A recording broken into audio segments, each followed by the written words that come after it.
कि जब मैं सुबह उठता हूँ तो यही सोचता हूँ कि जो मैं करने जा रहा हूँ उसके अंदर कोई अच्छी बात है या नहीं। और मैं बहुत किताबें पढ़ता हूँ।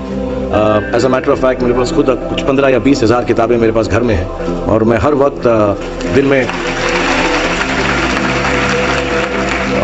3 किताबें एक साथ पढ़ता हूँ। एक मैं अपनी गाड़ी में पढ़ता हूँ जब काम पर जा रहा होता हूँ, एक मैं सोने से पहले पढ़ता हूँ, और एक आप ज़्यादा ना हंसे तो बताऊँ बाथरूम में पढ़ता हूँ।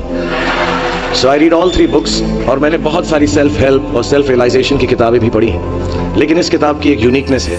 हर किताब यही कहती है कि अच्छा सोचो, अच्छा दिमाग में लाओ, अच्छे विचारधारा रखो, अच्छी विचारधारा रखो। लेकिन ये किताब के अंदर बताया गया है कि किस तरह वो विचारधारा आपके अंदर उत्पन्न हो सकती है। How can this be created from the inside. And the second unique quality of this book is कि ये सब कहना बहुत अच्छा है कि अच्छी विचारधारा रखो, लेकिन हमारे अराउंड इतनी नेगेटिविटी रहती है, हम हमेशा बुरे ख्याल इंसान को बहुत जल्दी आ जाते हैं। बट ये किताब के अंदर ये भी बताया गया है कि कैसे वो सेंटर को, वो सोर्स को टैप करके हम बुरे ख्यालातों से बचें।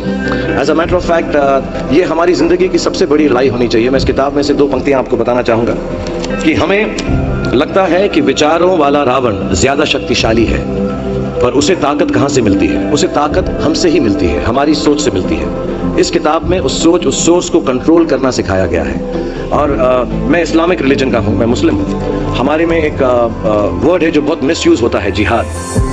जिहाद का भी थॉट प्रोसेस बिल्कुल यही है कि हमारे अंदर जो बुरी सोच है उसको कॉन्कर करना, उसके लिए लड़ना, उसे जिहाद कहते हैं। बाहर सड़कों पे लोगों को मारने को जिहाद नहीं कहते। 2-3 बातें और कहूँगा लोगों के बारे में जिन्होंने मुझे यहाँ पर बुलाया है, इनसे मेरी मुलाकात हुई और बहुत अच्छा लगा मुझे। जैसा मैंने कहा कि सुबह उठते ही अच्छी थॉट सोचो। इस किताब में 2-4 लाइनें और ऐसी हैं जो मुझे लगता है हमको सोचने पर मजबूर करती हैं। If you get up in the morning and if you think only good thoughts, किसी के लिए बुरा मत सोचो, सिर्फ अपना अच्छा सोचो। मैं बड़ा सेल्फिश आदमी हूँ और मैं बिलीव करता हूँ कि अगर दूसरों का सोचने का मौका ना मिले, अपने लिए भी सिर्फ अच्छी बात सोचो। ये मत सोचो कि दूसरा हार जाए, ये सोचो कि मैं कैसे जीतूं। It's only a way that you can turn around the same thought. Because as this book says, विश्व में किसी भी चीज के भौतिक निर्माण से पहले उसका विचारों में निर्माण होता है, which is true. I believe all things created in this world are created by our own thoughts. जो विचार होश और जोश में किए जाते हैं वे ही हकीकत को बदलते हैं। दुनिया वैसी नहीं है जैसा आप सोचते हो, दुनिया वैसी है जैसे आप हो। सो जो भी आपको कभी कभार दिल में आता है कि ये इंसान में से अच्छाई नहीं कर रहा है, ये घटिया है, ये बुरा है, ये जो सिचुएशन है अच्छी नहीं है, as a matter of fact अगर आप अपना नजरिया बदल के रात को सोने से पहले उसी आदमी के बारे में उसके पॉइंट ऑफ व्यू से देखें, उसी सिचुएशन को एकदम नेगेटिविटी के बिना देखें, तो आपको मालूम पड़ेगा कि सिचुएशन इतनी बुरी नहीं है। आपके अराउंड जो लोग हैं, दोस्त हैं या दुश्मन जिन्हें आप समझते हैं, वो एक्चुअली दुश्मन नहीं है। So it is the way you think of the world, that is how the world will look to you, is the most important aspect of this book. मुझे अपनी भी मुझसे पूछा इन्होंने सवाल, मैंने पूरा जवाब नहीं दिया कि मैं जब छोटा था तो कैसा सोचता था। मैं सोचता था कि इतना बड़ा स्टार बन जाऊंगा।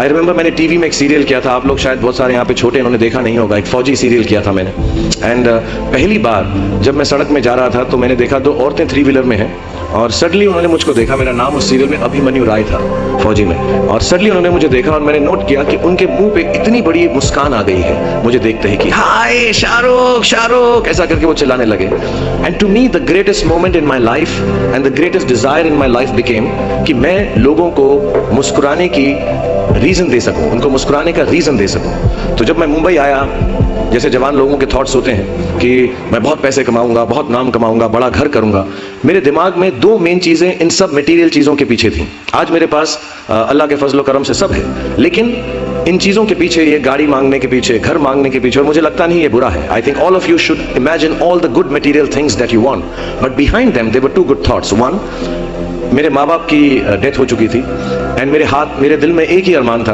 कि अगर मुझे कोई बड़ा फिल्म फेयर का जैसा अवार्ड मिले तो वो मैं अपनी माँ की याद में अर्पित कर सकूं। तो my main dream was that I should win the award and become so big that my mother can see me from heaven.